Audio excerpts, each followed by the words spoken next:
Hi there. Today I thought I'd let you see how you can use automation to fill the gaps in a market. Fairly straightforward process.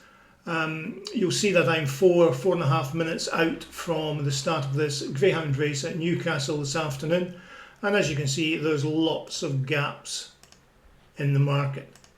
So let's imagine you want to fill those gaps when a gap of 3 ticks or so arises. Let me just show you the automation I've already got.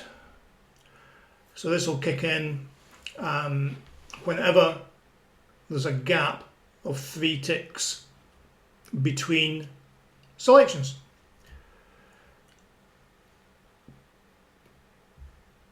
And there's one going in there. And what it's doing is it's going to spot the gap. It will place a back to lay trade 2 ticks higher than the current back price. And then once that has been cleared away, it will actually loop round again. It will do it 3 times, as you can see here, the executed option. It will do it 3 times if it finds gaps. Let's have a look at some of the others. You'll see there's been a gap in there that's been fed, but the price hasn't come down again. There it's coming down. Hopefully that will get grabbed.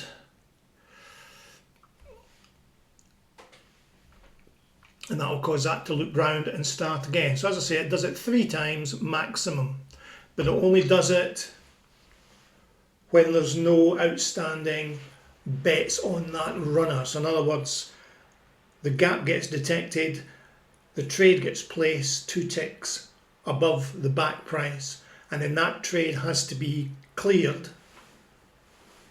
before it will go in and look for another gap on that particular runner and start the process again. So as I say, it does it up to 3 times in any one particular market. Now obviously if the gap that you specified isn't met, so in other words, you'll see over here there's just a gap of occasionally 1 tick, so that will never cause a back to lay trade to be put in. I'm looking for 3. So let you see the strategy itself. So I've configured it to start 5 minutes before the start of the event, and you'll see that it is executing 3 times with a 20-second gap between them. It's placing a trade, a back to lay trade, at the best back odds plus 2 ticks. In other words, 2 ticks higher than what the current back odds are, for a fixed amount of £100. As usual, I'm doing all this in simulation mode. But the main thing that you need to do or use to be able to do this is this option here, the selection relative odds. So this rule is configured as apply to all rule because you want Fairbot to monitor every runner in the market, look for gaps in each of these runners. So you use apply to all option, so you need to specify selection A all, selection B all, and that allows Fairbot then to compare prices on each runner. So the selection A's best back odds should be less than selection B's best lay odds.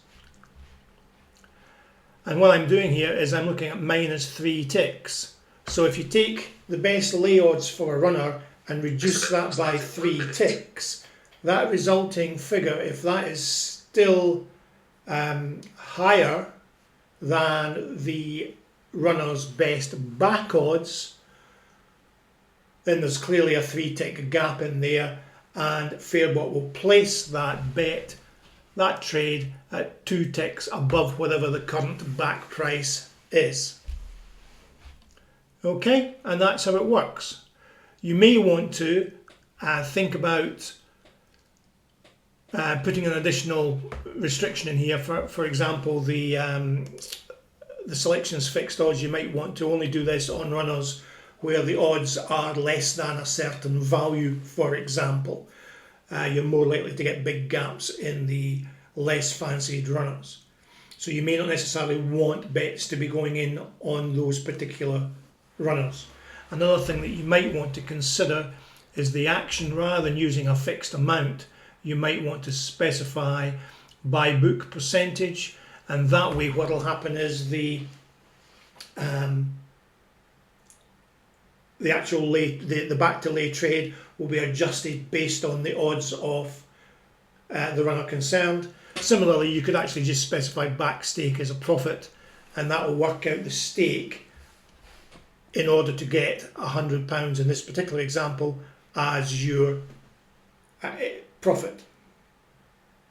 So the actual back to lay trades will all be different for each runner, essentially dependent on the odds that are currently available at the time. So that's how you go about it, doing it. The important thing is this one here, which allows you to specify the number of ticks, or you can specify that gap as a percentage or in terms of odds.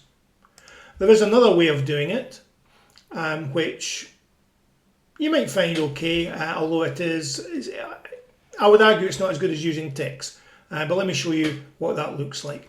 Now the two are independent, so I need to switch this one off and switch this one on. So instead of using the selection relative odds method, what it's doing is it's using the selection expression method. And if I open that up and let you see the details, the condition required is this one here, selection expression. And what it's doing is it's comparing the first lay price minus the first back price. And if that's bigger than 0.5, as I've specified it here, that means there's a gap which can be exploited. However, keep in mind, however, what I'm looking at here is the odds. So if the odds are large, so if the odds go above 10, for example, well, the next step, the increments in odds is 0.5. So even though there's not a gap in there, you may find this triggering at runners with higher odds. So again, you may want to stick in a selection fixed odds rule, which specifies the maximum odds you want the gap to be found. So you perhaps need to do that, but you also perhaps need to fiddle about with that figure there. As I say, I've just put in 0.5 just as a first stab. You might want to play around with that. So let's see that in action, but I think I'll need to go to another market. Let me just come out of that. Yeah, let's just nip to the next market, whatever that is.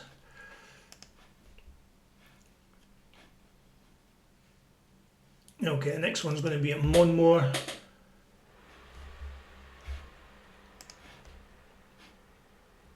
Okay, so you see lots of gaps in there. I'll assign this just now, but of course it won't kick in until 5 minutes, so we're nearly at 5 minutes anyway, so let me just skip through the video. So you can see we're now into within 5 minutes of the race starting, and you should see gaps starting to be filled. But keep in mind, there's only one trade gets done at a time, so the trade has to be cleared completely, and then the automation will then go and look for gaps once again. So keep in mind, in this particular case, we're looking for gaps of 0.5 between the best lay and best back odds. So you'll see here we've clearly got a gap that's less than 0.5. But although there's now only one tick gap there, the gap in terms of odds isn't big enough.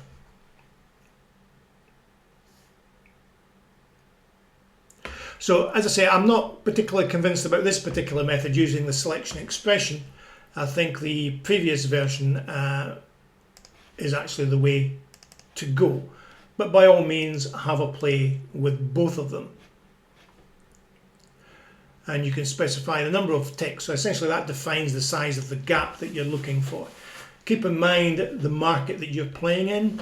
You might be tempted to use this in tennis, so typically the gaps will appear once the match is underway.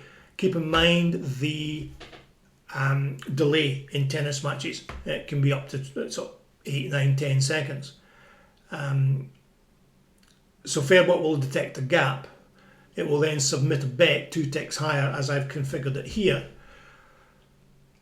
but that will take 8 seconds or whatever the delay is for that particular match. It'll take that time to go in, and the market may have moved past that entry point by then, so it still won't get taken. So it's also worthwhile putting a killer fill on the trade as well, so that that gets cleared and the loop can continue once more. Anyway, that's how you go about doing it. I shall at some point upload this to the download area, so you can download this and play with it to your heart's content. Okay guys, thanks very much. I'll speak to you later.